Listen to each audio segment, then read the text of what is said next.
한계를 느끼네요. 여러 스마트폰 기종이 다 틀리기 때문에 또 아마 되시는 것도 있고 안 되시는 것도 있고 그럴 겁니다. 그래서 제가 강의할 때마다 항상 고민스러운 게 우리나라가 삼성공화국 아니겠습니까? 모든 안드로이드 폰의 갤럭시화 하면은 참 좋겠는데 개인별 목사님들이 사용하시는 폰이 다 똑같지 않기 때문에 똑같은 그 화면으로 보면 보기가 참 좋을 텐데 여러분들도 참 좀 이해를, 양해를 드리고 약간 좀 환경이 바뀌어가지고 여러분 교회에 돌아가시면은 몇 가지 제가 좀 팁을 좀 드리는데요. 이게 좀 훌륭한 시설인데 저희가 이제 장비가 이렇게 무선으로 영상 공유할 수 있는 장비인데 이 테레비 해상도가 기준 이하래요. 그래서 지원이 안 됩니다. 이쪽하고 이쪽 다 지원을 할 수 있게끔 돼 있는데 그게 목사님들이 그 시공업자들 얘기 듣지 마시고요. 저희 같이 전문 사용하시는 분한테 물어보세요. 그래서 전화를 혹시 안 받을 경우도 있으면 너무 바쁜 경우, 안 받을 경우는 문자라도 주시면 저희가 다 답변해 드립니다. 뭐냐면 그 테레비 시공하는 업자 입장에서 생각해보면은 테레비 조금 껍데기만 멀쩡하고 안에 있는 해상도가 떨어지더라도 목사님들은 다 되는 줄 알고 이해하시잖아요. 그렇죠? 이 훌륭한 테레비가 사실 HDMI라고 하는 우리나라에서 지금 그 삼성 텔레비전, LG 텔레비전이 전 세계에서 가장 잘 팔리는 텔레비전이거든요. 그런데 기술력이 가장 뛰어납니다. 즉 기본적으로 PC에는 입력할 수 있는 장치들이 여러 가지가 있는데 그 중에서 가장 좋은 게 HDMI입니다. 근데 교회에 있는 모든 프로젝터나 영상이라는 것들이 다 HDMI를 지원할 수 있는 기종으로 설치를 당연히 해야 되는데 영상업자들이 설치해 놓은 거는 그냥 RGB나 무슨 영상선 해상도 되게 낮은 걸로 꽂아서 해도 된다고 설치를 많이 해놓습니다. 그러니까 목사님들이 그걸 아셔야 됩니다. 그러니까 저희가 이런 사역을 하는 이유는 여러분 들어오실 때 회비 내셨나요? 안 내셨죠? 네. 그러면 누군가는 희생하겠죠? 네. 이 목사님이나 저 같은 사람이 희생하는 거예요. 저는 사역이라고 생각하기 때문에 일을 하는 거예요. 그래서 어떤 분들은 조금 강의 들으시면서 불만이 있을 거라고 제가 미리 말씀드렸잖아요. 그래서 불만을 저희한테 얘기하시는데 이해를 해주시고 저를 위해서 기도해 주셔야 돼요. 저희가 그만하고 싶다 그러면 안 하는 그만인 거예요.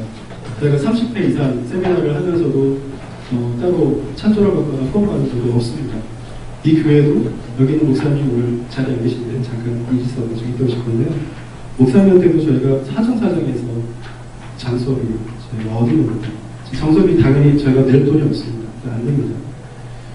지금 왜 사역이라고 생각하냐면 이게 교회의 어떤 그 퀄리티를 사실은 이 화면 하나로 그 다음에 목사님의 설교와 메시지와 그 다음에 예배가 끝나고 난 다음에 모든 교회에서 나오는 컨텐츠들을 세상을 통해서 이렇게 흘러보내야 되는데 그런 준비가 전혀 되지 않습니다. 여러분 신학교 나오신 지 몇 년 되셨나요? 목회하시는 분 중에 10년, 20년 되셨죠? 한국교회 문제가 뭐냐면 보수교육을 안 합니다. 신학교 졸업하고 난 다음에 새로운 트렌드가 바뀌고 문화가 바뀌는데 교수님도 몰라요. 전문적인 이 사역하시는 분 외에는 모릅니다. 그래서 저희가 그런 그 필요성을, 한국교회 필요성을 느끼고 저희가 좀 준비를 하고 지금 기획해서 저희가 지금 하고 있는 중에 있습니다. 참 어렵습니다. 목사님들이 기도해 주시면 저희가 할 수 있는 최대한의 그걸 공유를 하려고 합니다. 사실 지금 우리가 이야기하는 모든 것들도 지방에 계신 목사님들이 참 안타깝게 전화를 하십니다. 왜 지방에서 안 하냐고. 그러니까 저희가 서울에 사니까 서울에서만 하는 거라는 생각하지 마시고요. 저희가 움직이면 다 돈이 들어가요. 네. 그럼 차비를 누가 주셔야 될 거 아니에요. 하나님이 주시면 저 갑니다. 저는 실제로 해외 선교사님들 10명 모여가지고요. 5명 모두 전 갔어요. 자비라고. 해외도 가요. 근데 국내도 가려고 하는데 좀 대단한 오해를 많이 하고 계시더라고요. 저희 사역에. 그래서 저희 이런 부채한 변명을 하면서 얘기를 하게 되면 너무 죄송하다고 생각하고요. 본론으로 강의를 들어가도록 하겠습니다. 여러분 컨텐츠를 기획하려고 하면은 어떤 구상을 하셔야 되는 거죠. 그래서 여러분들이 다 알고 계신 내용일 것 같습니다. 그래서 교재에 컨셉을 입었습니다. 스마트폰으로 시작해서 과정을 다 프로세싱을 스마트폰으로 해가지고 나중에는 스마트폰으로 업로딩을 하고 카톡이나 유튜브나 여러 가지 채널을 통해 가지고 부신자들에게 복음을 전하는 것까지 제가 설명을 드릴 겁니다. 어떻게 보면 스마트폰의 가장 기본적인 기능을 사용할 수도 있지만 좀 약간 고급적인 그런 기능들도 활용해야지만 이게 가능한 일입니다. PC는 컴퓨터는 데스크탑으로 되어져 있는 것은 여러분들이 능숙하게 사용하셨던 프로그램을 가지고 사용했었을 겁니다. 근데 왜 스마트폰이냐면 스마트폰은 가지고 다닐 수 있기 때문에 즉시 현장성이 있고요. 그 다음에 실시간으로 뭔가를 할 수가 있습니다. 그래서 꼭 컴퓨터 앞에 있지 않고 여러분들이 움직이면서 컨텐츠를 수집하고 그 컨텐츠를 기획하고 난 다음에 그걸 통해 가지고 다른 불신자들이나 아니면 우리 교회 신자들 타겟이 딱 정해져 있죠. 목사님들한테 제가 이야기 말씀을 드리는데 신년에 교인들한테 문자로 신년 인사 많이 하시죠. 보내시는 분들은 잘 모르지만 받는 분들은 기분 되게 나쁩니다. 왜냐하면 단체로 보내는 건 의미가 하나도 없습니다. 보내지 마세요. 오히려 목사님들의 품위가 떨어지고 목사님이 가지고 있는 그것이 왜 그런 거 있잖아요. 사랑이라는 건 나만 가고 싶잖아요. 목사님들이 누가 한 사람 사랑하는 게 참 어렵단 말이에요. 그래서 그거를 하시려면은 저희 시간이 굉장히 중요한 시간이 될 것 같습니다. 제가 그런 부분에 대한 지적을 제가 하는 이유는 목사님들이 그걸 잘못했다는 것이 아니라 보다 더 나은 방법이 있는데 그냥 단체로 200명, 300명 문자 똑같이 보내는 그 문자를 받으면서 성도들이 무진장 기뻐하실 거라고 착각하실까봐 제가 미리 말씀드립니다. 카톡으로 매일매일 성경 말씀 찍어가지고 보내시는 분들 계시죠? 받는 사람 기분이 어떤지 아십니까? 네? 우리 목사님 훌륭하게 그걸 찍고 계시구나. 나를 보내주고 계시는구나. 받는 사람에 있어서는요, 기쁠 수도 있어요. 근데 그게 매일 반복되는 거는 그다음부터 안 봅니다. 목사님 그럼 매일 문자 많이 받아보시잖아요. 보시나요? 안 보잖아요.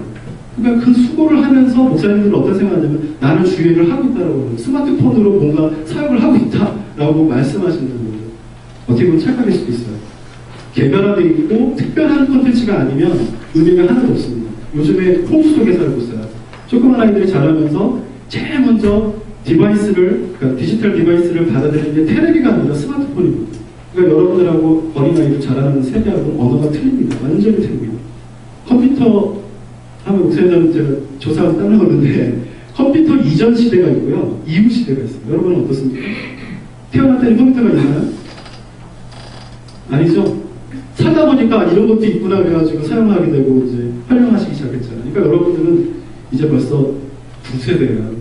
이게 언어가 안 통합니다. 근데 요즘 애들은 어떤 거라고요? 컴퓨터 이전 세대가 아니고요. 스마트폰 이전 세대냐 이후 세대냐는 것으로 이야기를 합니다. 시점이 다릅니다. 그러니까 스마트폰으로 여러분들이 지금 이게 도전을 받으셔서 제가 이런 말씀 드리는데요. 스마트폰으로 뭔가를 할 수 있다라는 것이 어느 선까지인지 그리고 어떻게 가능한 것인지를 이번 시간에 여러분이 좀 도전을 받으시고 다 할 수 있으면 좋겠는데 조금 부족한 부분들은 여러분들이 따로 책을 사서 보시거나 아니면 저희 연구원에서 이제 준비하는 그런 프로그램들이 있습니다. 여러분들이 참여하시고 또 잘 못하시면 그룹으로 이렇게 묶으셔가지고 목사님들이 서로 스타디를 하실 필요가 있습니다. 이렇게 배워야 할 정도냐? 그 정도는 아닌데 여러분들이 언어가 틀리다고 했죠? 컴퓨터 이전 시대니까 이후 시대니까 이게 좀 말이 소통이 안 되는 거죠. 작게 이 스마트폰으로 뭔가 조작을 했는데 이게 굉장히 어렵습니다. 그런 몇 가지만 아시면 가능하리라고 봅니다. 제가 프레젠테이션을 좀 준비를 했는데 역시 화면이 지원 안 하니까 좀 원활하게 사실 못한 걸 좀 이해해 주시고요. 교재에 있는 내용을 여러분들이 참고해 주시면 좋겠습니다. 여러분 영상 콘텐츠 기획에 가장 중요한 게 5W1H라고 하는 거죠. 5W 뭐죠? 언제 누가 어디서 모여서 어떻게 왜 하는지가 육하 원칙에 따라서 가장 기본적인 콘텐츠 기획의 시작이 출발합니다. 뭐 콘텐츠 기획뿐만 아니라 목사님들 설교하시거나 행사라거나 가장 기본적인 그런 기획이 아마 육하 원칙에 따라서 이루어지는 것이라고 볼 수가 있습니다. 요즘에 따라서 스마트폰이 이제 많이 활성화되고 이제는 완전히 누구이었어요. 이제는 누구든지 다 스마트폰을 다 갖고 있죠. 작년에 스마트폰 보급률이 4.6%밖에 안 됐습니다. 과거에는 100%, 120%씩만 올라갔는데 왜 4.6%밖에 안 올라갔냐면 이미 다 갖고 있다는 얘기죠. 삼성이나 LG나 고민이 생겼습니다. 이제는 스마트폰 더 굉장한 걸 만들어야 되는데 혁신을 해도 이게 팔리지가 않는 거죠. 그래서 삼성이 드디어 새로 나온 요번 신제품 가격을 낮췄습니다. 왜 낮췄을까? 안 팔릴 걸 뻔히 압니다. 그래서 가격을 낮췄습니다. 낮추면서 그 스마트폰에 있는 기능을 사용자들은 또 100%, 200% 사용할 줄 아느냐? 사용할 줄 아는 사람들이 많지가 않습니다. 우리 특히 젊은 청년들이나 젊은 세대들은 그걸 잘 활용하는 것으로 보이지만 사실 지네들이 아는 것만 쓰는 거지 그거를 응용해서 사용하는 것은 불가능하다는 것이죠. 왜냐하면 일반 PC하고 스마트폰하고 조금 더 다르게 스마트폰이 멀티태스킹이 되면서 응용이 가능합니다.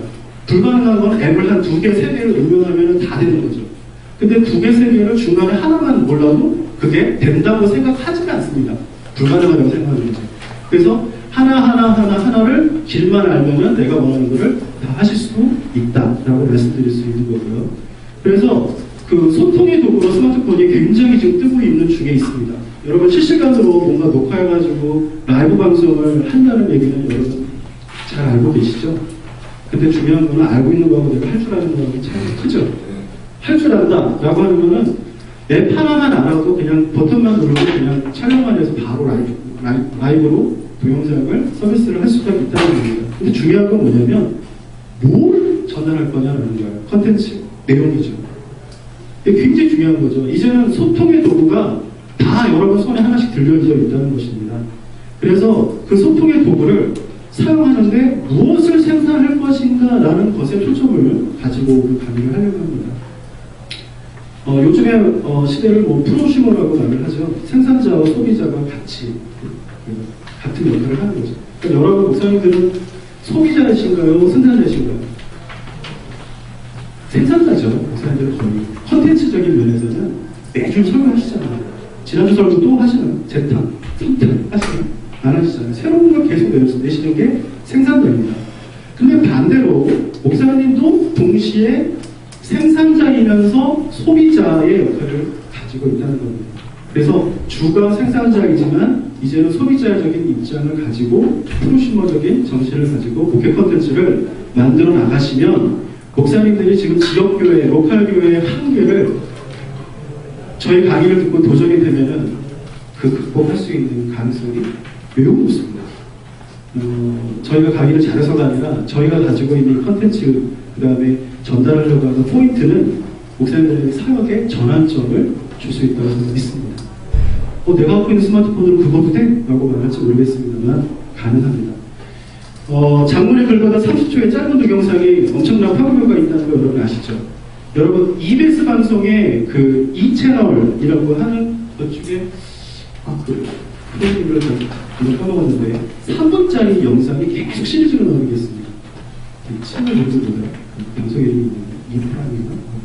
그 다큐멘터리 여러분 그 스타일로 되어져 있는 걸 보시면요, UCC는 저렇게 만들어야 됩니다 라고 하는 거의 표준에 가까운 걸 만들어주고 있어요. 그 무료로 받을 수 있고요, 볼 수 있고요. 유튜브에서 한번 검색해보세요. EBS에서 갑자기 생각이 안 나요. 그래서 그런 그 짧은 동영상의 그 임팩트는 굉장히 강하죠. 왜냐하면 메시지가 담겨있을 뿐만 아니라 컨텐츠 배열하는 속도가 굉장히 빠릅니다. 그래서 프레젠테이션을 3분 안에 뭔가를 전달한다는 건 참 어렵거든요. 저희 이렇게 언어로 이렇게 전달하지만 사실은 압축해가지고 동영상 하나 찍으면 여러분들이 여기까지 오실 필요가 없는데 기술적이고 디테일한 부분을 설명하려니까 시간이 강의 되는 것보다 훨씬 걷깁니다. 그래서 책으로 공부를 하시면 더 시간이 더 걸리겠죠. 그래서 우리가 이제 그 필요한 것은 목사님과 저와 이제 필요한 것은 감동적인 컨텐츠를 만들어낼 수 있느냐 없느냐라는 겁니다. 목사님들 설교는 굉장히 감동적인데 그거를 어떻게 컨텐츠화 시키느냐가 중요하다는 거죠. 그래서 어떤 교회는요, 그 예배 실험 전체를 인터넷에 올리는 경우가 있어요. 성도들이 볼까요, 안 볼까요? 누구는 볼까요? 목사님 본인은 봐요. 교회 홈페이지에 동영상 올린 거는요, 어떻게 보면 굉장한 낭비예요. 목사님 모니터링 할 거라면 그냥 개인이 그냥 찍고 그냥 개인이 스마트폰에 간직하면 되는데 그거를 굳이 막 방송실만 인원들 투입해가지고 막 뭔가를 만들어서 올린다고요. 왜 그럴까요? 너무 길어서 한 거예요. 그리고 포인트가 없어요. 일단 부신자들에게 포인트를 맞춰서 하는 콘텐츠가 아니라 일반 신도들, 그 다음에 아주 지극히 그 교회화되어져 있는 그런 콘텐츠를 동영상으로 설교 예배 시간 전체로 올린다는 건 의미가 없습니다. 그래서 유튜브에 보면요, 30분짜리, 40분짜리 예배를 통으로 올리는데 저는 그런 목사님들 볼 때마다 그게 좀 유튜브 공간이 무료긴 한데 너무 낭비가 아닌가 생각이 들거든요. 여러분 컷 편집이라도 하실 줄 아시면 편집하시면 됩니다. 그러니까 중요한 얘기는 목사님이 알고 계시잖아요. 그래서 어떤 목사님은 설교하기 전에 메시지 시작하기 전에 아니면 끝나자마자 5분짜리 동영상을 따로 찍으시더라고요. 그래서 방송으로 나가는 거는 두 가지 버전으로 나가는 거죠. 하나는 풀타임으로 되어지고 하나는 요약으로 되어지고. 그래서 요약으로 된 거를 쉽게 소셜 네트워크 버튼을 만들어가지고 버튼을 누르면 털할 수 있게끔 이렇게 만들어져 있는 그런 홈페이지. 그러니까 굉장히 좋은 그 홈페이지라고 말할 수가 있습니다. 그래서 목사님들이 가지고 있는 감동적인 그 컨텐츠의 그 내용이 뭔가 좀 구성이 있어야 되는 거죠.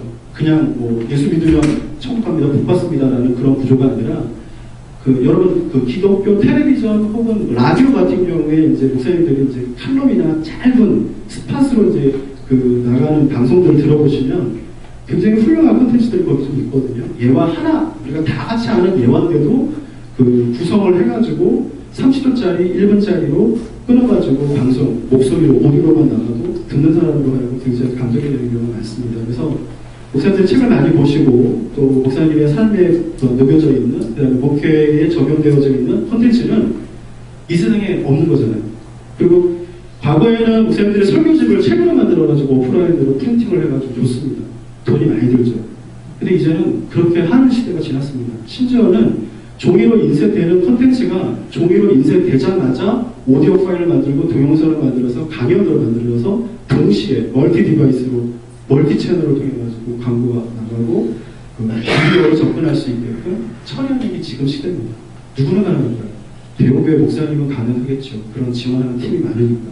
그럼 작은 교회 목사님들은 그거 하려고 하다 보면 힘들어서 못하겠죠. 아닙니다. 여러분들 할 수 있습니다. 뭐라고요? 할 수 있습니다. 일본말로 할 수 있습니다 말이 뭔지 아세요? 일본어 좀 하실 줄 아세요? 일본 신학교 갔더니 제가 할 수 있습니다. 여러분 할 수 있습니다. 계속 그러니까 그 친구들이 하는 말이 대피라고 그러더라고요. 대피라는 말이 뭐냐? 할 수 있다. 하면 된다. 라는 것입니다. 여러분들이 그렇게 좀 외치시길 바랍니다. 자, 그럼 콘텐츠를 만들려면은 뭔가 좀 스케치가 필요한데요. 그거를 스토리보드 작성을 이제 하게 되는데요. 거기에는 이제 몇 가지가 연상하는 기법들이 있습니다. 제가 주로 이제 한 15년 전부터 마인드맵을 가게 했는데요. 목사님들 설교하실 때 1대지, 2대지 만드신 다음에 살피시잖아요. 이게 참 그게 힘든 일이거든요. 창작의 고통이 있죠. 그리고 그걸 만들고 난 다음에 그걸 또 묵상하시고 또 설교 준비하시면서 얼마나 힘듭니까? 근데 저는 설교 준비를 스마트폰으로부터 시작해서 이제 합니다. 오랫동안 제가 사용했던 마인드맵이 스마트폰에 앱이 있습니다. 스마트폰 앱. 요즘에 공짜도 많고요. 인터넷이 되시면은 그게 연동도 됩니다. 그래서 제가 사용하는 앱은 지금 유료화가 되고 이상한 서비스가 잘 안 되긴 하는데 제가 오랫동안 사용했던 앱 중에 하나를 소개를 하면 Thinking Space라고 하는 겁니다. 생각의 공간? 뭐죠? Thinking Space라고 하는 거는 제가 왜 이걸 사용하냐면 얘 앱으로 저장을 하면요 마인드맵 여러 가지 사용해보셨지만 파일이 호환이 안 됩니다. 그래서 내가 쓰는 거 한 가지밖에 못 써요. 그래서 스마트폰 버전하고 그 다음에 내 PC 버전하고 다르기 때문에 호환이 안 됩니다. 그래서 데이터 호환이 안 되기 때문에 이게 요즘 시대에 굉장히 심각한 어려움입니다. 내가 자료를 줘도 그 사람이 없으면 못 보는 거예요. 그래서 가장 표준안이 뭘까라는 것은 많은 사람들이 사용하는 게 표준안입니다. 아리안글이 아닙니다. 아리안글은 우리나라에서만 쓰기 때문에 그 표준안으로 만들 수가 없습니다. 목사님들의 설교집 자체, 포맷, 문서 포맷 자체를 바꾸세요. 아리안글을 쓰시는 한 스마트폰하고 밀접한 목회 데이터 호환이 안 됩니다. 뭐로 바꾸냐? MS 워드나 아니면 정 없으면 워드 프로그램 살 거 없으면 컴퓨터에는요 워드패드라는 게 있어요. 워드패드가 굉장히 훌륭한 워드프레스입니다. 그걸로 사용하십니다. 아니면 구글 이동영 목사님이 이제 구글 전문가신데 구글에서 여러분 스마트폰의 앱에 구글 클라우드 지원하는 앱 중에 구글 드라이브라는 것이 있습니다.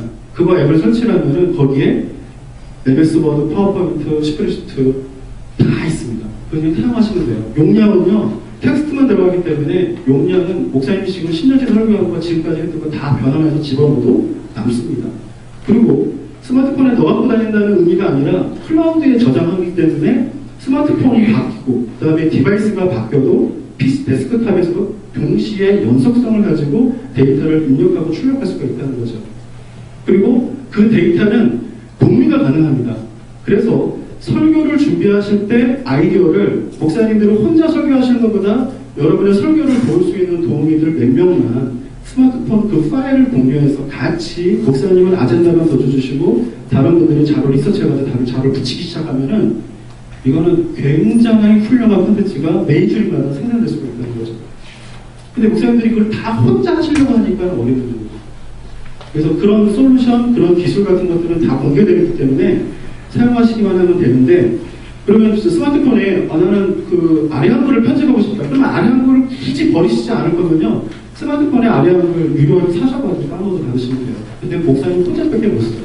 저희와 같은 사람들은 전문가들 그룹에서는 아래 한글 파일을 스마트폰에서 열어보시겠다고 하는데 나는 그게 그렇게 의미가 있을까 하는 생각이 들거든요. 왜냐하면 프린터도 안 되고 보기만 하고 에디팅도 안 되는데 돈 주고 벌써 앱을 뭐 2, 3만 원짜리 앱을 사자니 그냥 다른 걸 사시는 게 훨씬 낫지 않을까라는 생각을 했습니다. 그래서 목사님들이 혹시 저 이상한 목사가 이상한 소리 한다고 생각하지 마시고 저희를 전문가라고 믿고 여기까지 오셨으면 따르시겠다면 아래 한글부터 버리십시오. 왜냐하면 아래 한글 파일에 악성 앱 담아가지고 해킹하는 사례가 지금 굉장히 많이 나오고 있고요. 뭐 MS 워드는 안 되는 MS 워드 다 해킹 다 그렇게 당하긴 합니다만 파일 호환성이 있을 때는 그 아래 한글만 고집하시면 안 됩니다. 워드를 다시 배우셔야 되냐? 다시 배울 거 하나 없습니다. 목사님들 설교 작성하는데 새로운 거를 배울 필요가 없는 거예요. 그냥 적용하시면 돼요. 처음에만 약간 어색할 뿐이에요. 이해가 되셨죠? 자, 그래서 마인드맵에 가장 많은 사람들이 사용하고 있는 게 뭐냐면 프리마인드맵입니다. 무료입니다. 20만원짜리, 30만원짜리 프로그램이 아닙니다. 그래서 인터넷에서 다운로드 받으실 수 있고요. 그 파일로 저장하면 확장자가 .mm이라고 하는 파일로 떨어지는데 스마트폰하고 다 연동이 됩니다. 아이패드 쓰고 있는 사람들도 다 그것은 공통 파일처럼 다 임포트하고 익스포트이 다 됩니다. 그러니까 그 프리마인드맵을 목사님들이 사용하시면 좋을 것 같고요. 물론 싱크와이즈라든가 뭐 여러 가지 그 마인드맵 프로그램도 있습니다. 근데 그 마인드맵 프로그램 사용하시면 상관없습니다. 근데 호환이 안 된다는 건 목사님들이 감수하셔야 될 문제입니다. 아래 하나랑 문제하고 똑같다는 거죠.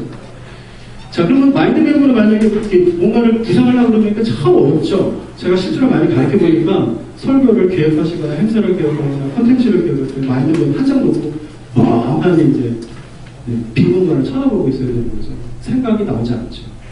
그래서 제가 좀 다른 방법이 있나 그래서 한번 찾아봤는데 이거 아십니까? 아야투스 카르타. 이 카르타라고 하는 이 발상법이 결국은 똑같은 거더라고요. 근데 차이가 몇 가지 있습니다. 무슨 차이가 있냐면 마인드맵이라고 하는 개념은 매핑은 주로 이제 미국 쪽 교육계에서 좀 많이 사용하고 있는 거고요. 지금 한국에서도 이 마인드맵 하나만 가지고도 저희가 이제 학습 가르쳤는데 학습법을 따로 가르칠 필요 없이 마인드맵 하는 것만 전 과목을 다 마인드 매핑하면 전교에서 1등하는 게 쉽습니다. 왜냐하면 매핑을 하면은요 저절로 배워져요. 목사님들 설교하실 때 쓰고서 당신이 썼는데 당신이 외우려는 게 힘들죠. 근데 매핑을 하면은 자동으로 외워져요. 이게 외워지고 싶지 않아도 그냥 외워지게 돼 있어요. 그래서 언거 없이도 제가 설교를 얼마든지 하실 수 있는 그 원리가 마인드 매핑에서 나옵니다. 매핑이라는 건 뭐냐면 누가 한 거예요? 남이 한 매핑은 아무 소용 없어요. 내가 매핑을 한 게 그게 효력이 발생한다는 거죠. 그런데 마인드맵은 약간 논리적인 부분이 있어요. 이성적인 부분이 있어요. 그래서 머리에 생각을 쥐어짜내야 돼요. 힘들어요. 그런데 이 카르타라고 하는 거는 피라미드식 교육법 여러분 많이 들어보셨죠? 피라미드에서는 교육을 이렇게 한대요. 카르타라고 하는 연산법을 이용해가지고 공부를 한다는 거죠. 그래서 지금 여러분 피라미드 교육에 대해서 관심이 있는 분들은 아시겠지만 전 세계에서 지금 교육열이 제일 강한 나라가 우리나라인데 학력은 제일 떨어져요. 머리는 좋아요. 근데 공부하는 법이 다 틀렸단 말이에요. 즉 아이들이 암기 위주로 공부를 하다 보니까 창의력이 떨어지는 겁니다. 근데 핀란드 애들은요 공부를 하는데 암기력은 좀 떨어져요. 수리도 좀 약간 떨어지는데 창의력에는 굉장히 뛰어납니다. 왜 뛰어난지 아십니까? 이런 연산법을 학교에서 가르치기 때문에 그렇다는 거죠. 근데 이 차이를 딱 한 가지 말씀드리면, 마인드맵은 이성적인 작업을 합니다. 논리적인 거를 발달시키는 거죠. 근데 사람은 어떻게 머리, 지성만 있습니까? 감성도 있죠. 근데 카르타는 두 가지를 다 같이 사용하게 됩니다. 그래서 종이 한 장을 놓고 매핑을 하는 게 똑같습니다. 방법은. 그런데 출발점은 다릅니다. 카르타로 매핑을 시작하면은요, 자기 눈에 보이는 걸 먼저 시작합니다. 내가 뭐가 보이지? 여기서 보이는 게 뭐가 있습니까? 여러분, 처음에 시선을 내가 딱 자극하는 거는 내 머릿속에, 내 상에, 그 마음에 그려진 거죠. 그거를 그리고 시작하면서부터 하나씩 연관성 있는 거를 찾아간다는 것이죠. 그래서 이성과 감성, 지금 지성과 감성을 같이 자극하는 이 연상법을 사용하게 되면, 목사님들도 지금 설교를 그렇게 해오셨고, 감동적인 포인트만 딱 찍어서 여러분들이 기발한 아이디어만 거기서 딱 집어서 이야기, 스토리 방식으로 풀어가기만 하신다면 동영상 편집은 끝난 겁니다. 왜냐하면 동영상 편집이 어려운 게 아니거든요. 컨텐츠를 배열을 어떻게 하느냐에 따라 달라지는 거예요. 어떤 그림을 앞에 놓고 어떤 그림을 뒤에 넣어야 될지 이거 순서만 여러분들이 찾으시면 됩니다. 그림 선택하는 거 좀 이따 설명드리고요. 그래서 제가 이제 하나님의 약속이라는 처음에 이제 토픽을 정하고요. 그 다음에 이제 본문을 정해야겠죠. 그 본문을 정하고 그 다음에 배경음악은 하나님의 약속이라고 쳤더니 인터넷에 구글에 쳤더니 오 기자기가 이 찬양을 불렀더라고요. 그래서 이게 배경음악으로 써야 되겠다. 근데 여기 저작권이 걸리겠죠? 여러분 저작권은 5% 이내로 사용하는 거는 그리고 출처를 밝히면 저작권에서 자유롭습니다. 5% 안에서만 씁니다. 5%가 넘어가면 저작권에 걸려요. 그러니까 이해하시면 될 것 같아요. 그래서 도입 부분에 있는 그 배경음악을 넣으시던 뒷부분을 넣으시던 아니면 우리가 시간을 긴 동영상 찍을 게 아니니까 3분짜리 찍을 게 아니니까 그리고 동영상을 5% 이내에서 반복시키면 됩니다. 하나의 방법이에요. 자, 그런 식으로 해가지고 이제 사진을 좀 모았는데요. 사진은 제가 이따 좀 전에 보여줄 텐데요. 사진은 그 유튜브에 이미지 검색이라는 게 있습니다. 아시는 분? 유튜브가 아니라 구글에서 이미지 검색하는 거 아시는 분? 두 사람도 모르나요? 나머지 분들은 모르신다는 건데 굉장히 간단합니다. 구글 딱 들어가셔가지고 내가 원하는 그림이 있을 거 아니에요? 키워드가 사과이면은 사과라고 치시고 인터넷 펼치면은 쭉 웹사이트가 되잖아요. 근데 맨 위에 보면은 웹페이지, 웹문서라고 되고 바로 옆에 이미지라고 되어 있어요. 그거를 탁 누른 순간 여러분들 신세계가 열립니다. 왜요? 사과 그림이 이렇게 많았어? 하면서 쫙 나오죠. 하여튼 전 세계 있는 사람들이 사과라고 하는 애플이라고 하는 그 키워드로 넣어져 있는 파일, 문서로 되어져 있는 그 이미지 파일이 미진영만이에요. 수행사에 선택만 하면 되는 거예요. 그런데 여기서 한 가지 저작권에 걸릴 수가 있겠죠. 그냥 막 쓰면 안 되는 거죠. 그러면 이쪽 아래 상단에 보면은요, 검색어를 범위를 정해주는데 카피가 풀이가 되는 게 있습니다. 사용해도 되는 거, 라이센스 풀이되는 옵션을 누르면 다시 사진이 추려지는 거죠. 그래서 여러분들이 이제 그 컨텐츠를 여러분이 만드실 때는 내가 직접 찍는 게 제일 좋습니다. 사진으로 카메라로 찍는 게 제일 좋죠. 칼인가요? 이번에 무슨 섬 하나 찍어가지고 CF했다가 재수당했거든요. 야, 저거 내 사진하고 똑같은데 야, 이거 왜 도용하냐. 근데 어떻게 판결하는지 아세요? 고정되어 있고 자연으로 되어져 있는 배경을 사진으로 찍은 거는 재활용하는 거는 상관이 없어요. 저작권 안 걸려요. 그러니까 만약 여기 있는 꽃을 내가 사진 찍어가지고 올렸는데 너무 기가 막히게 좋아. 그래가지고 그 사진을 그대로 쓴 게 아니라 이런 꽃을 찍어가지고 똑같이 이렇게 리터치를 해가지고 사용했다는 거예요. 그걸 안 걸린다는 얘기예요. 그건 뭐예요? 저작권 누구한테 있냐? 찍는 사람. 자기가 구도와 각도와 시각과 컨텐츠의 그 안목을 가지고 만든 그 컨텐츠는 저작권 누가 있어요? 여러분들에게. 믿지 않으시네요. 여러분들에게 있는 거예요. 그래서 제가 부탁드리고 싶은 거는 그렇게 저작권을 만드신 다음에 그거를 가능하면 프리로 이렇게 풀어주세요. 그 유튜브에 올릴 때도 그냥 올리시는데 디폴트 값이 뭔지 아세요? 퍼가도 됩니다라는 옵션도 올라가요. 근데 어떤 사람은 교묘하게 그거를 또 옵션을 걸어요. 이거 나한테 허락받고 안 하면 문제가 됩니다는 저작권 라이센스 표시하는 게 있습니다. 옵션이 없어요. 그래서 여러분들이 가능하면 좋은 콘텐츠를 만들어서 많은 사람들이 사용할 수 있도록 풀어주셨으면 좋겠다라는 생각을 갖습니다. 자, 여러분 이제 한번 연출하는 시간을 좀 가지려고 하는데요. 우리의 무기는 뭐죠? 스마트폰이죠. 스마트폰을 꺼내시고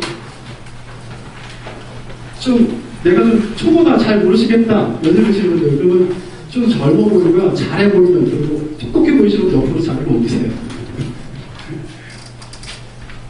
자, 카메라 앱을 한번 실행해 보겠습니다. 여러분의 있는 스마트폰에 있는 카메라에서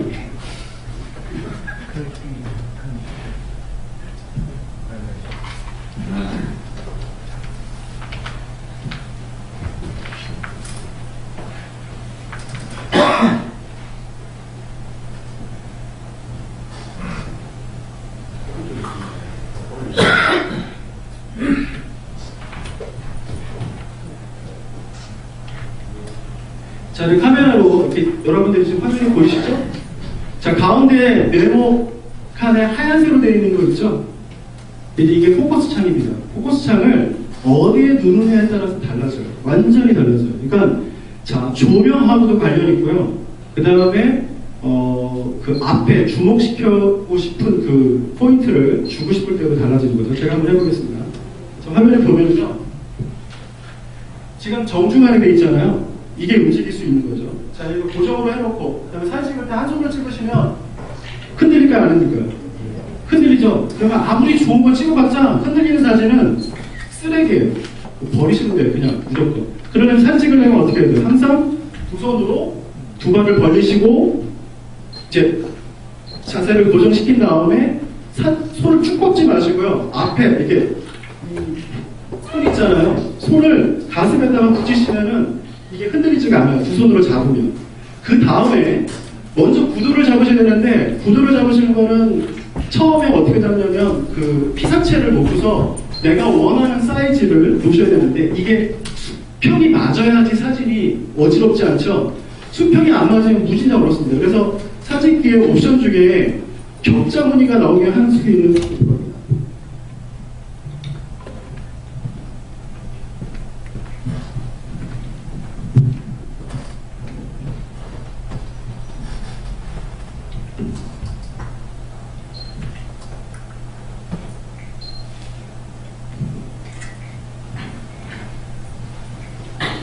자, 이렇게 해가지고 사진을 찍습니다. 그러면 수평에 맞는 거는 그 가장 그 기준으로 잡는 게 뭐냐면요.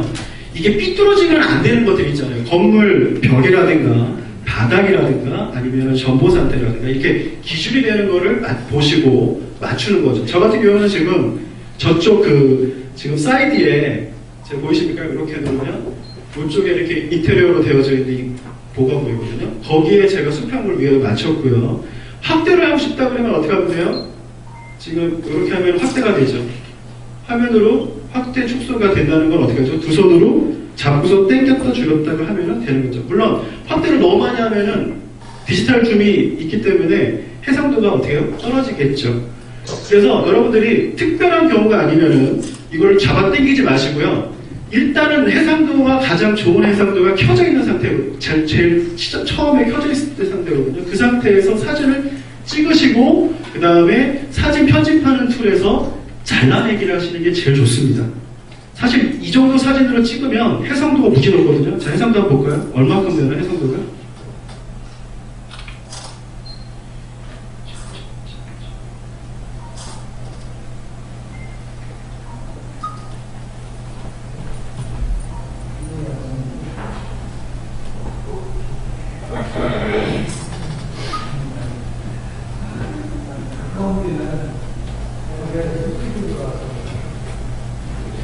여기 해상도가 있죠?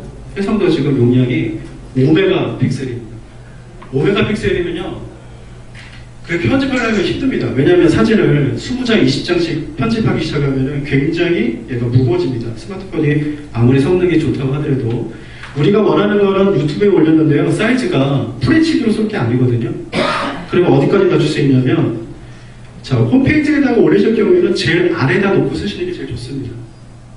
0.3메가픽셀이죠. 640에 480. 왜냐하면 우리나라 홈페이지 기준이요.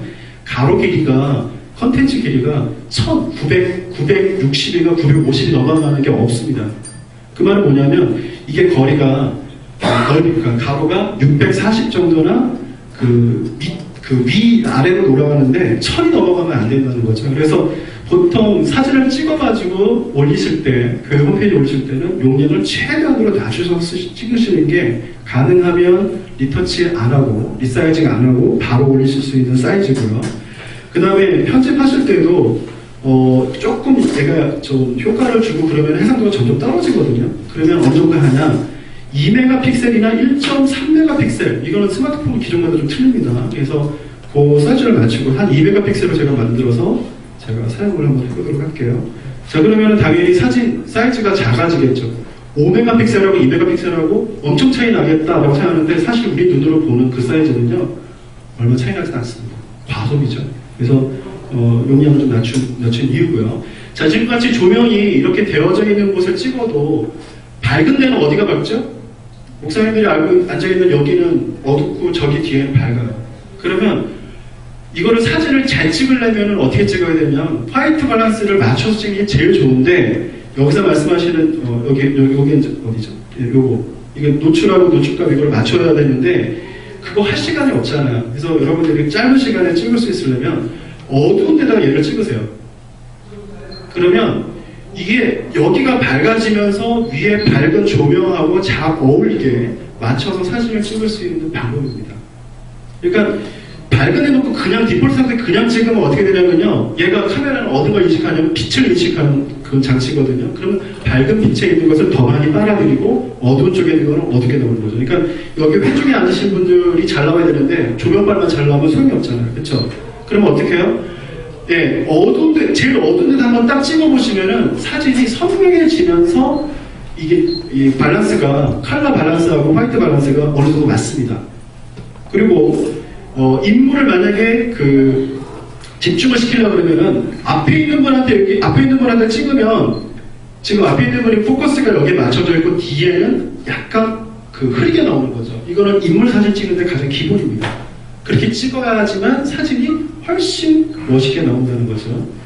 자, 그리고 조명을 피해서 찍는 것도 있습니다. 제가 지금 위에 조명 이렇게 천장 다 보게 찍는 거하고 이렇게 낮춰서 이렇게 찍는 거하고는 차이가 많이 크다는 거죠. 왜냐면 이게 조명이 들어와져 있는 그 상태에서 찍을 때 이 카메라가 무진장 좋은 카메라가 아니거든요, 사실은. 왜냐면 이렇게 되게 조그만 렌즈가 플라스틱 렌즈거든요. 이 유리 렌즈 안 쓰는데 이 렌즈로 들어오는 그 빛의 양을 얘가 잘 CCD가 조절한다는 게 불가능합니다. 그래서 여러분들이 이왕이면 좋은 사진 찍으려면 디카 있죠? 그거를 찍으시는 게 좋죠. 한 가지 팁을 말씀드리면 요즘에 디카에 와이파이 기능이 있는 거 아십니까? 요즘 새로운 디지털 카메라를 사시면요, 와이파이 기능이 있어요. GPS 기능이 있습니다. 그러니까 디지털 카메라가 뭐로 바뀌냐면 스마트폰 화로 자꾸 바뀌고 있는 거죠. 그래서 제가 깜빡하고 가는데 조그만 디카도 와이파이가 있는 거는요, 카메라하고 스마트폰하고 카메라하고 연동시켜 놓잖아요. 그러면 이렇게 아무도 안 도와줘도요, 혼자 이렇게 거치해놓고 스마트폰으로 셔터 역할도 할 수 있고요. 앱이 지원해주는 앱이 있습니다. 지금 현재 캐논하고 니콘 신제품 같은 경우는 그런 게 있고, 스냅 카메라 있죠. 조그만 카메라 같은 경우도 그런 기능이 있는데, 제가 왜 말씀드리냐면은 스마트폰에 있는 카메라가 아무리 좋다고 하더라도 이 렌즈로 되어져 있는, 유리 렌즈로 되어져 있는 카메라하고는 차이가 엄청 많이 납니다. 그러니까 찍으실 때 너무 큰 사이즈로 찍는다고 얘가 무진장 좋은 해상도로 나올 거라는 기대 자체를 하지 마십시오. 그리고 가능하면 흔들리지 않고 찍는 거하고 포커스를 어디다 주느냐에 따라서 완전히 달라지는 거 기억을 하시기를 바랍니다. 자, 그리고 참고적으로 이거는 좀 다른 팁인데요. 여기 보시면은 GPS 태그라는 게 있죠. 보이시나요? 거기 안 나옵니다. 거긴 안 나오나요? GPS 태그라는 게 여러분들이 있습니다. 혹은 위치 정보. 그거를 키시면은요, 사진 찍을 때 사진 안에 위치 정보 값이 들어가게 되어 있습니다. 그러니까 일반 디카하고 스마트폰하고의 장점 중에 가장 큰 장점은 이거예요. 근데 이 기능을 거의 안 쓰시더라고요. 위치가 사진에 저장이 돼요. 그럼 나중에 어떤 역할을 하냐면요, 진방 같은 거 가셨을 때 그 집사님한테 주소 물어보면 참 실례인 경우가 있잖아요. 그러면 집 앞에서 대문 앞에 아무거나 찍으세요. 그냥 이거 키고 GPS 거기 위치 정보 입력하게 키고 찍으세요. 그 다음에 인사하고 돌아오잖아요. 그 다음에 그 집사님 집으로 가려면 주소를 모르니까 못 가는 게 아니라 그 사진에 좌표값이 저장되어 있습니다. 그래서 그거 찾고 구글 맵에다가 딱 얹으면 그 집사람이 사는 동네가 딱 떠요. 그 다음에 내비게이션에 그 공짜에 김기사 같은 경우에 보면은 위치로 주소 집어넣는 게 있습니다. 그래서 그 위치 정보가 들어있는 사진 한 장만 딱 얻으면 그 김기사에다 딱 얹어서 등록시키면은 거기까지 계란을 자동으로 하는 거죠. 무섭죠. 조심하셔야 돼요. 예. 그 목사님들이 딴데 그 켜놓고 아무데나 사진 찍으면 그리고 찍으면 안 되는 사람하고 사진을 찍으면 나중에 그게 굉장히 물증이 됩니다. 그러니까 그리고 혹시 그렇게 찍었던 사진이 있으면 인터넷에서 그 사진 위치 정보 지우는 앱 유틸리티도 있어요. 그러면 그 사진 거기다 집어넣고 쫙 하면은 위치 정보가 딱 지워지죠. 왜 이 말씀 드리냐면요, 그렇게 사진 찍은 것을 인터넷에 올리지 말라는 얘기입니다. 인터넷에 올린다는 얘기는 뭐예요? 누구든지 다 그 사진 볼 수 있고 다운로드 받아서, 저 같은 사람은 호기심이 있어가지고요, 다운로드 받은 다음에 다 물어봐요. 도대체 이 사진을 어디서 찍었을까? 무슨 카메라 기종으로 찍었을까? 그 정보값이 다 들어가는 거예요. 그러니까 기종, 날씨가 아니라 위치, 그 다음에 시간, 이게 다 지키게 돼 있어요. 나는 그런 거 없는 것 같은데. 제가 이런 말씀 처음 들어보시는 분 확인해 볼게요. 그러면 여러분 사진첩 갤러리로 가셔서요, 사진 하나 아무거나 찍으시고요, 찍은 거를 한번 열어보겠습니다. 카메라로 찍은 걸 보시는 게 낫겠죠? 여기 이수교회 위치를 찍었는데요. 자, 여기서 정보값을 보면은요, 이게 보이나요? 이쪽에 창이 보이죠? 상세 정보를 누르시면요, 언제 찍었는지, 후레쉬를 사용했는지, 초점거리는 몇 밀인지, 조리개는 어떤 건지 쫙 나오죠. 그 다음에 아사라고 이렇게 밝기 있죠. 밝기는 8000으로 찍었네요. 날짜도 나오고요. 2013년 4월 8일 오후 4시 9분에 찍었어요. 이게 이제 그 정보값인데, 위치 정보 태그를 키고 찍으면 여기에 위치가 그 정보가 들어간다는 얘기예요. 해외 선교를 가셔서 열심히 사진 찍었는데 와서 설명을 하니까 설명하기가 무진장 어렵습니다. 근데 이거 하나 키고서 사진 찍잖아요. 그러면 와가지고 지도 맵에다가 사진 쫙 뿌려요. 2000개, 1000개 찍어도 뿌리면은 지도 위에 사진이 다다다다 붙죠. 아이패드 갖고 계신 분들은 그 기능이 가장 기본으로 되어 있습니다. 앨범에 그냥 얹으면 자동으로 등록되게 되어 있어요. 아이패드 같은 경우. 그래가지고 그거를 동영상으로 이제 슬라이드식으로 이제 줌이 다운 하면서 스크린 캡처하는 거를 만들어가지고 선교 동영상, 선교 보고 동영상 만들면, 그것이 어떻게 만드느냐고 물어보면 가르쳐주지 않으시면 됩니다. 획기적이죠. 자, 그 동영상 찍을 때도 마찬가지입니다. 한번 동영상으로 찍어볼 건데요.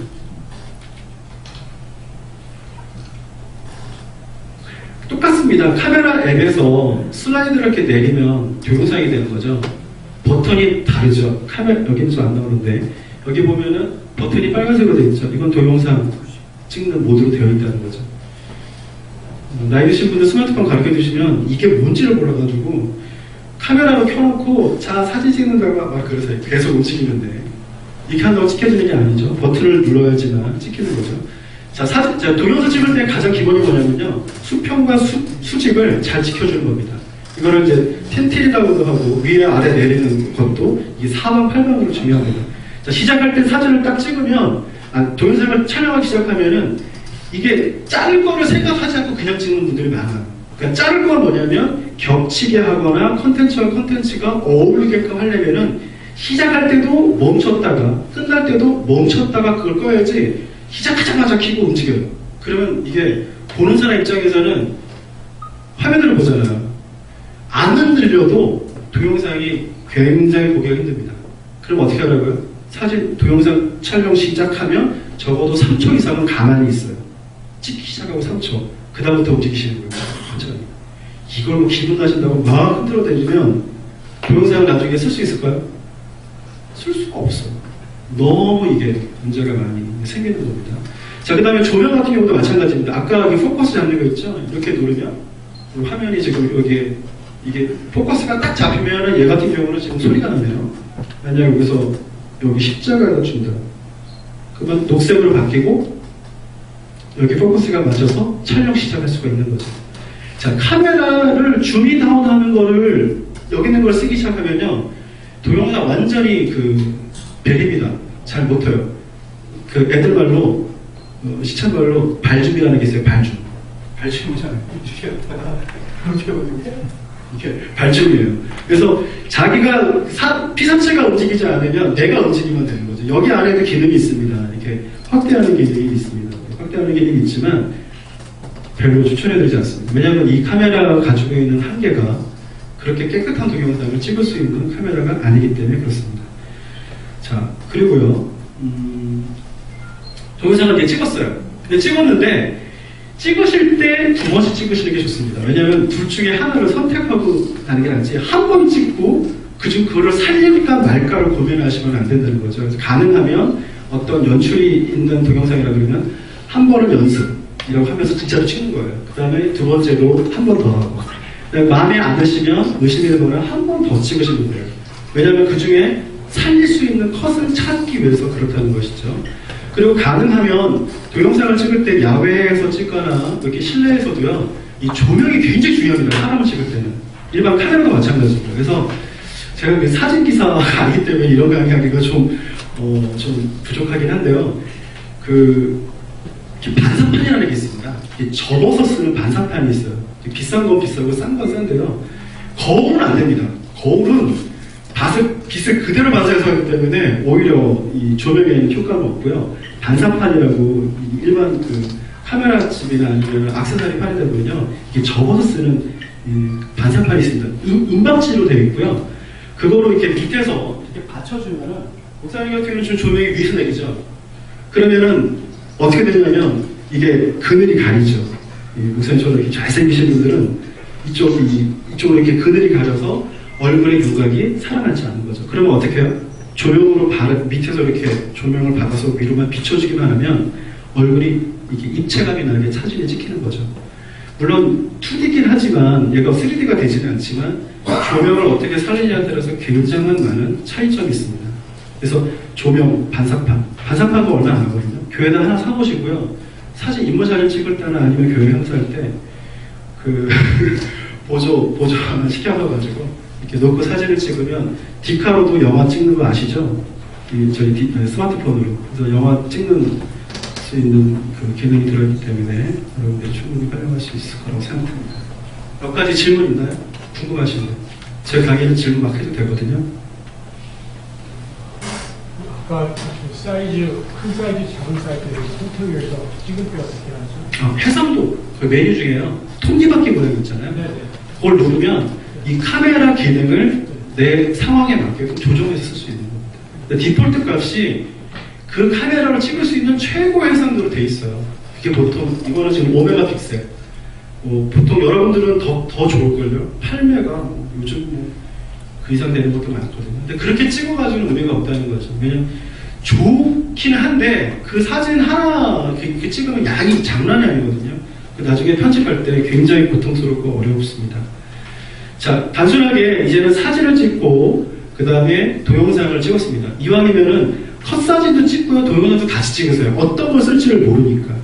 한 가지 주제가 있다, 하나를 촬영한다, 그러면 어떻게 하라고요? 그러니까 스틸 사진으로 2-3장 정도 찍고 동영상을 찍는 거. 근데 이거 동영상 쓸 건데 아니에요. 동영상으로 찍다가 약간 모자라는 건요, 사진 얹어가지고 잡아 당기면 얼마든지 시간을 조절할 수가 있어요. 그러니까 스탑으로 그러니까 동영상을 스탑으로 찍는 게 아니라 그거를 사진으로 대체할 수 있다는 거죠. 이해가 되시나요? 네. 아마 센스가 있으신 분들은 잘 이해할 겁니다. 그리고 동영상을 찍을 때 앞에 제가 말씀드렸죠. 왜냐하면 앞부분을 자를지 뒷부분을 자를지 중간을 자를지가 모르거든요. 그래서 이 동영상을 촬영할 때 클립 형태로 이제 이걸 모으는 겁니다. 만약에 여기서 원샷으로 한 번에 찍지 마시고요. 이게 풀로 찍어야 될 거는 어쩔 수 없습니다만 가능하면은 잘라서 찍으세요.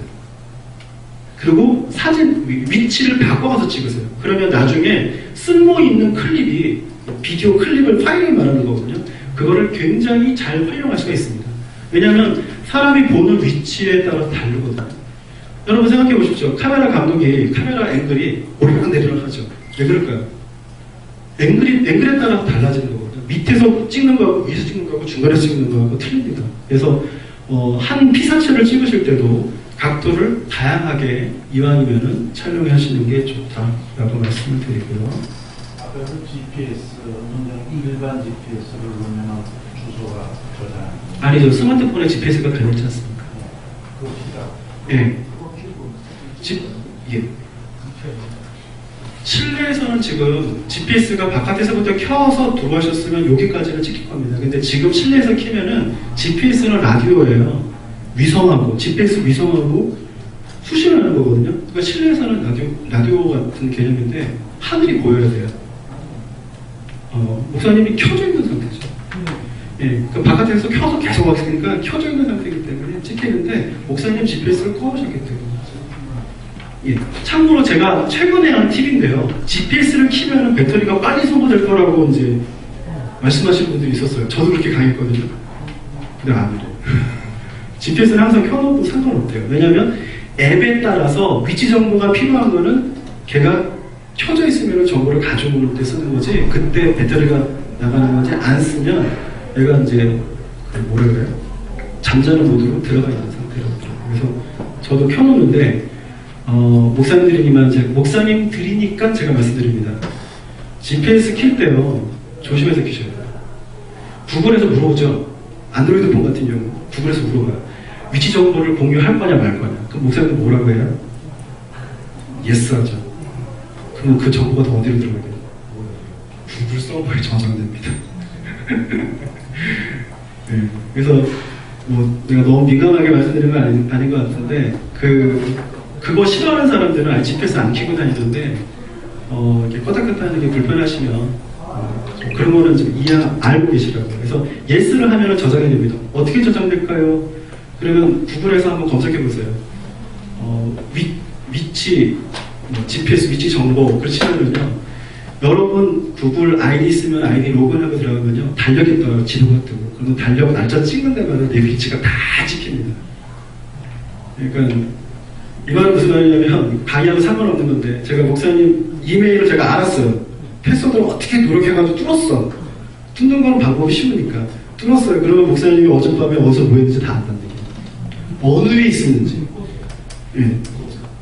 지금 그 소리가 없어요. 과거를 다 찾겠으니까. 그러니까 목사님들이 이게 목회에 잘 활용하시라는 얘기죠. 우리 부교육자님들은 조심하십시오. 목사님이 스마트폰 검사하실 수 있습니다. 딱 눌러보면. 그리고 어떤 분들은 스마트폰을 교회에 놓고 딴 데 가서 읽으시는 분도 있는데, 개인 정보기 때문에 제가 말씀드립니다. 가르쳐드리는 겁니다. 그래서 설명을 드린 거고요. 일반 카메라에는 와이파이 GPS가 있는 기종이 굉장히 하이엔드 겁니다. 굉장히 비싼 기종인데, 스마트폰은 당연히 들어있는 거예요. 근데 그걸 활용 안 하시더라고요. 그래서 목사님들이 신방 가실 때, 그 다음에 뭐 해외 선교하실 때 무조건 키 열심히 찍으세요. 그러면 갔다 온 다음에 지도에다 얹어놓으면요, 굉장히 좀 감회가 다르고요, 새롭죠. 성지순례 가실 분들은 스마트폰 로밍해서 가져가신다고 생각하지 마시고요. GPS는요, 세 가지 종류가 있습니다. 그 안에 있는 자체 기능으로 GPS 키는 게 있고요, 데이터 연동해서 키는 게 있고요, 구글하고 뭔가 이렇게 기술적으로 연동해서 키는 게 있어요. 저 같은 경우에는 옵션이 3개입니다. 어느 거 쓰냐? 와이파이 안 되고 데이터 안 돼도 GPS 기능이 켜지는 모드가 있습니다. 그거 키면 돼요. 데이터 없어도 해외 나가서도 스마트폰에 있는 GPS 기능만 있으니까 로밍 안 해도, 데이터 로밍 안 해도 다 찍힌다는 얘기입니다. 이해되셨죠? 쓸데없는 얘기 제가 길겠습니다. 그리고 지금 그렇게 내가 하는 거는 한번 시연하면 안 됩니까? 사진 찍은 거 지금 이거 지금 동영상 강의하고 전혀 상관이 없는 건데 가만히 있어봐요. 이거 빨리 끝낸 다음에 시간 나오면 한번 해볼게요. 자, 자막이 굉장히 중요합니다. 존 파이퍼 목사님이라고 여러분 혹시 아시나요? 미국에서 유명한 목사님이신데 유튜브에서 검색해보시면요, 굉장히 많은 인사이트를 얻습니다. 물론 약간은 좀 보수적인, 아주 좀 극보수에 가까운 설교이긴 한데요, 그거를 번역해가지고 어떤 선교회에서 자막을 입혀가지고 이제 동영상 만든 것도 좀 꽤 많거든요. 근데 자막이 얼마나 큰 위력이 있는지 여러분 아시죠? 아마 실제로는 이동영 목사님이 잘 가르쳐 주실 건데, 그 무한도전이라는 그 텔레비 프로 아시죠? 네. 그 자막팀이 그 연예인들이 그 활동하고 말하는 것보다 자막으로 뭔가 가미시키는 컨텐츠의 묘미가 굉장히 큽니다. 그래서 목사님들이 동영상은 그냥 뭐 어차피 제가 그 가르치는 대로 찍으셔도 훌륭하게 찍을 수 있는데, 동영상으로 승부 보려고 하지 마시고 자막으로 승부를 봐도 효과가 대단히 좋습니다. 그래서 완전히 그 편집 도구가 윈도우 미디어 그 편집이 있어요. 무료로 돼 있는 거. 그거로 어느 대학생이 그냥 성경 말씀만 나열했을 뿐인데 배경하고 사진 몇 장 하나 가지고 동영상을 엄청 감동을 주더라고요. 그러니까 자막, 이 카피라이트 하는 거 있죠. 그래서 성경 구조를 그냥 한 번에 하나면에 막 읽을 수 없는 깨알 같은 글씨로 뿌리지 마시고요. 단어를 끊으세요, 이렇게. 글씨 큼지막하게 해가지고. 그래서 넘어가게. 자막 애니메이션이 되게. 그래서 그 메시지 전달하는 게 굉장히 중요한 거거든요. 그리고 제가 본 것 중에 하나는 그 자막을 그냥 대문짝만하게 앞에다 빵 박지 말고요. 여기 사이드에다 약한 이게 텔라그래프로 그래가지고요. 그 글자 배열을 크게 사이즈를 조절만 잘 하셔도 사람들이 보기에 굉장히 인사이트가 굉장히 큽니다. 자, 촬영하는 부분을 제가 하겠는데요. 자, 사진 스마트폰 기본 앱이 굉장히 훌륭한 앱입니다. 이거 가지고 사용하셔도 되고요. 그 약간 이제 사진 찍은 거를 왜 그런 거 있잖아요. 여러 장인데 그거를 화면으로 계속 슬라이드를 빨리빨리 보내다 보니까 사람들이 이게 좀 이렇게 시간이 있거든요. 인터벌 시간이 있어야지 그 사진을 보고 무슨 의미구나 이게 메시지가 전달되는데, 편집자의 욕심 때문에 한꺼번에 많은 사진을 넣고 짧은 시간에 그걸 보려고 하면 슬라이드 속도가 빨라지겠죠. 그러면 효과가 역효과가 납니다. 그럼 어떻게 하냐면 포토 가이드라고 불러야 되나요? 요 앱 같은 경우는요, 사진 여러 장을 사진 한 장으로 만들어주는 기능이에요. 배열을 다시 해가지고. 그래서 유틸리티 같은 경우 PC에서는 포토스케이프라고 하는 프로그램에서도 얘가 지원하고 있고요. 이게 프레임이라고 생각하시면 돼요.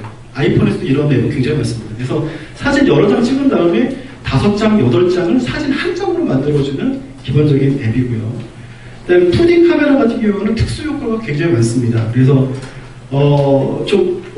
굉장히 그 옛날 필름 효과 있잖아요. 이렇게 막 먼지 들어가고 막 필름 스크래치 돼가지고 올라가는 그런 화면 같은 경우는 아주 쉽게 만들 수 있는 게 2D 카메라. 그다음에 사이베라 같은 경우도 특수 효과가 좋고요. 이런 것들 좀 하시면 되고요. 그다음에 접사 촬영 같은 경우는요, 여러분 카메라가 스마트폰이 접사도 잘 되게 돼 있어요. 다목적으로 찍을 수 있는 사진기거든요. 그래서 빛에 들어오는 것만 잘 조절하시고 어둡게 찍히지 않는다는 전제하에서 가까이 놓고 찍는 것도 굉장한 효과가 있습니다.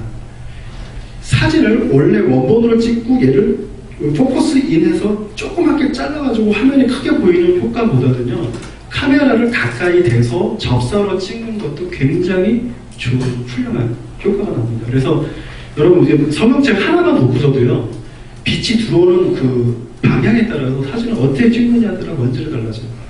여러분 구글에서 바이블이라고 한번 키워드를 놓고 이미지 검색을 하면요, 성경책 하나 보고 사진 찍은 게 굉장히 많아요.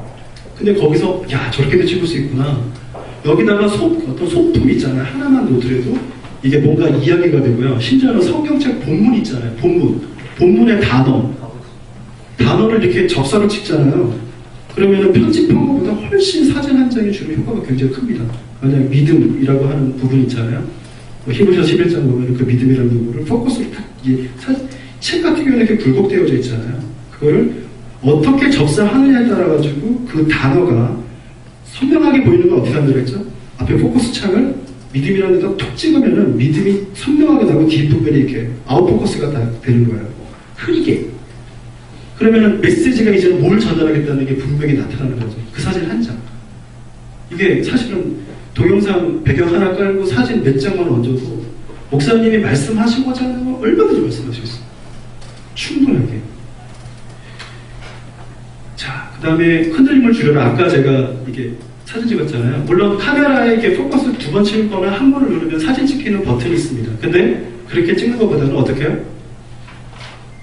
보통 스마트폰은 버튼이 여러 개가 있어요. 그 중에 카메라 앱이 실행이 되면 셔터 역할을 하는 버튼이 있습니다.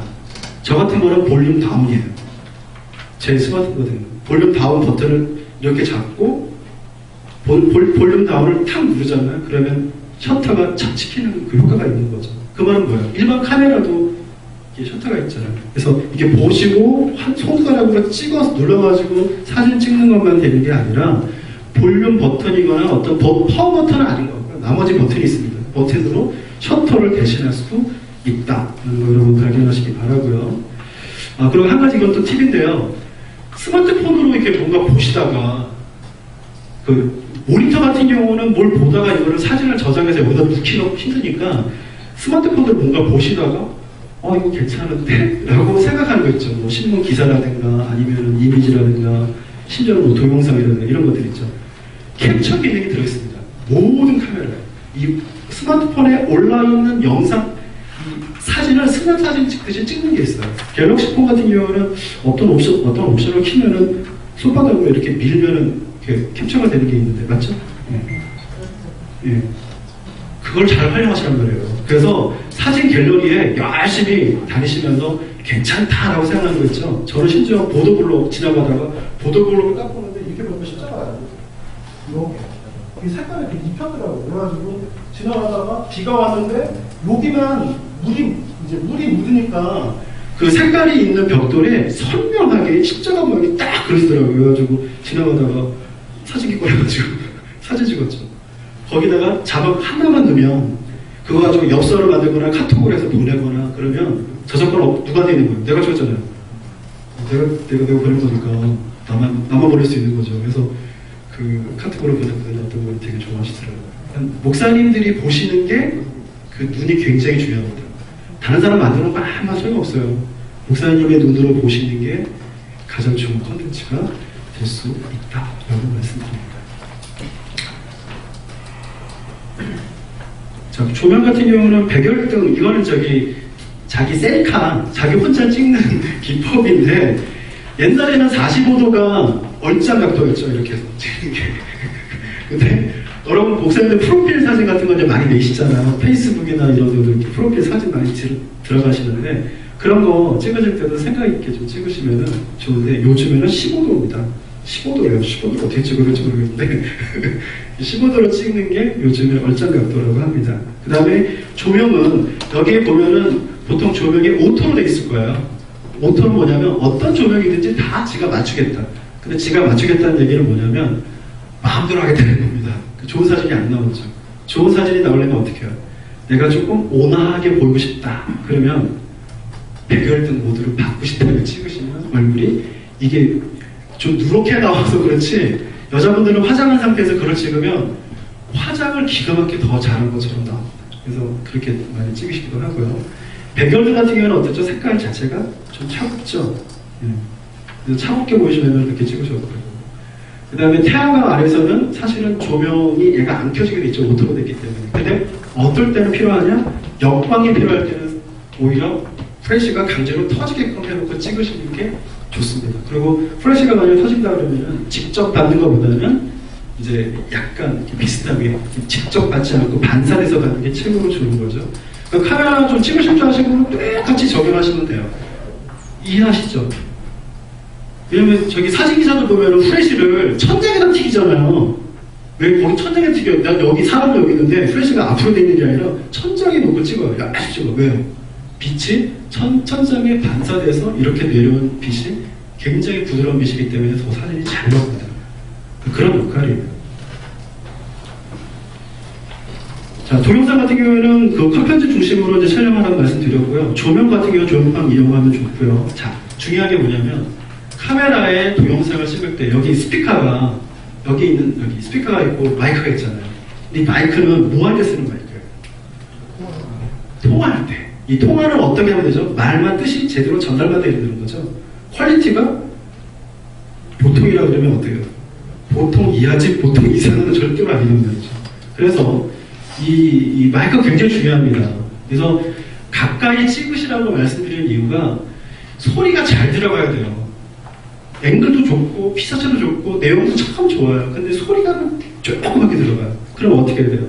편집 프로그램에서 일단은 저기 소리를 이렇게 증폭시킬 수도 있지만 소리가 너무 조그맣게 들어가면 증폭하면 찌그러져요. 올리면. 그러니까 녹음하는 그거를 이해하시고 얘는 녹음 전용이 아니거든요. 이 만능이 아니라는 거죠. 그래서 이왕이면 가까이 가서 사진을 찍으시면 좋을 것 같고 그 다음에 보다 전문적으로 내가 찍기 원하신다 그러면 마이크 하는 게 있는 액세서리가 있긴 있더라고요. 근데 좀 고가라서 여러분한테 특별히 권하고 싶지는 않습니다. 자, 그러면 이제 여러분들이 이제 동영상 이제 UCC를 내가 만들려고 한다면 잘 만든 거를 좀 참고를 하시는 게 좋겠죠. 제가 찾은 건데요. 여러분들 알고 계신지 모르겠습니다. 동행이라고 하는 애니메이션, 이렇게 이렇게 선으로 그려가지고 붓글씨로 그려가지고 프레시 애니메이션으로 유명한 동행이라는 사이트가 있고요. 거기 가시면은 꽤 많습니다. 그래서 한번 보시고 그럼 프레시로 되어 있는데.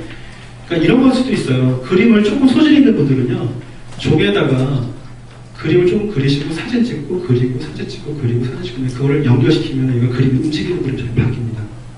그게 이제 스틸 사진 하나만 가지고도 잘 활용할 수 있는 방법입니다. 그래서 거기에 이제 힌트를 좀 얻으시라고 말씀드리고요.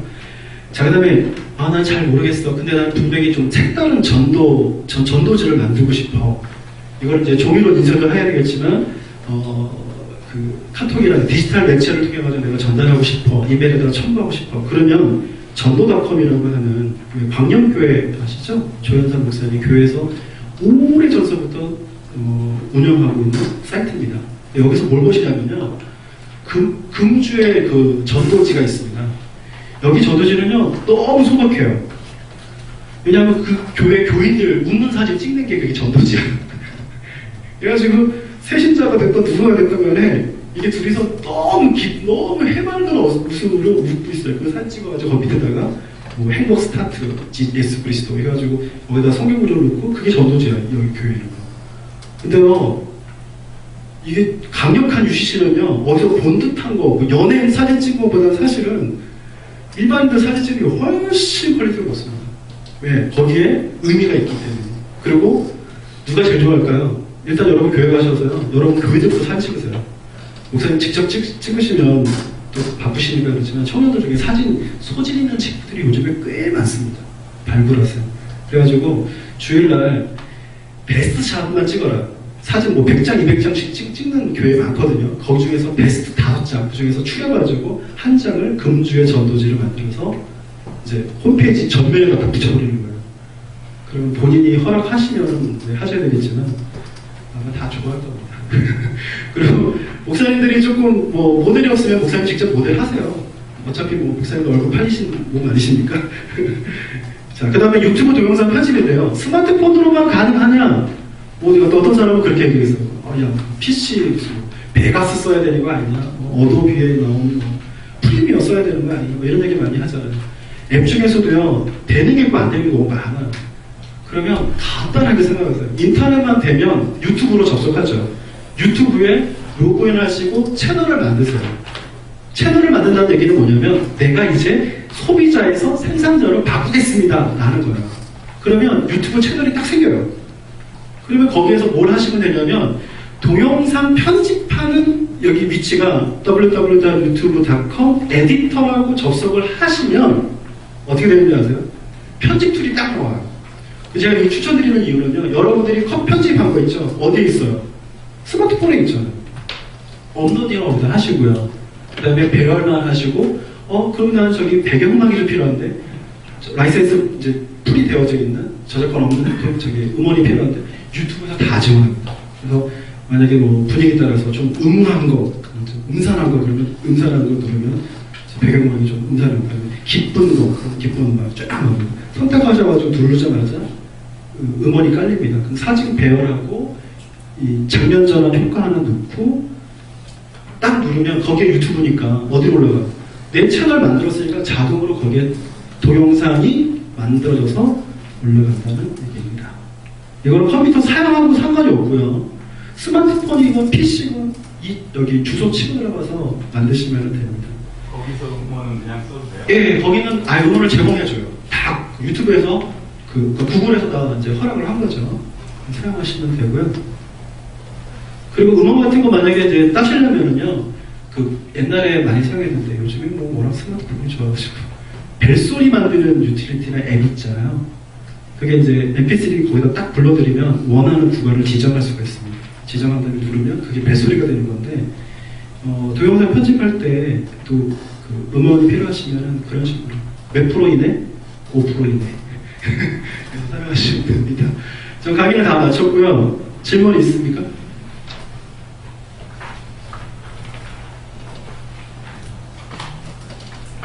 잘 모르시겠죠. 그래서 이게 한 1박 2일 정도, 그 다음에 사실은 이제 이게 4주 정도 프로그램을 가져야 됩니다. 하루에 다 하는 거는 소용이 없고요. 일주일씩 텀을 둬서 교회 가서 하나씩 만들어 놓고, 전도지 하나 만들어 놓고 해서요, 동영상 하나 만들어 놓고 해서 그걸 가지고 이제 어드바이스를 제가 해드리고 또 같이 이게 평가도 하고 이렇게 도움도 하는 겁니다. 자, 아까 말씀하신 거 보고 하고 마치도록 할게요.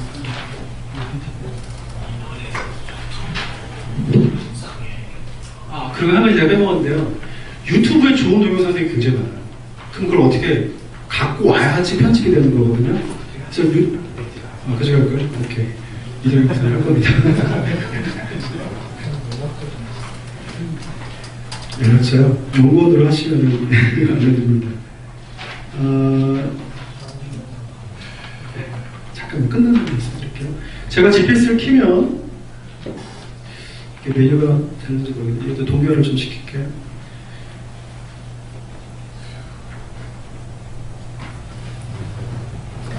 그래서 이제 목사님이 일단은 무조건 시도해보는 게 중요합니다. 이거는 긴 거, 뭐 장편 영화 찍으라는 게 아니라 간단한 UCC, 아니면 뭐 교회 소개, 아니면 뭐 새신자 환영할 때 뭐 이렇게 우리 교회 잠깐 소개를 해야 돼요. 어차피 그런 거라도 만들기 시작을 하시면 됩니다.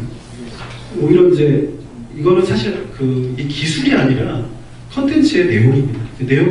내용이 훌륭하면요, 허접하게 그냥 사진 배열하는 거 가지고도 굉장히 은혜를 많이 받게 되는 것이죠.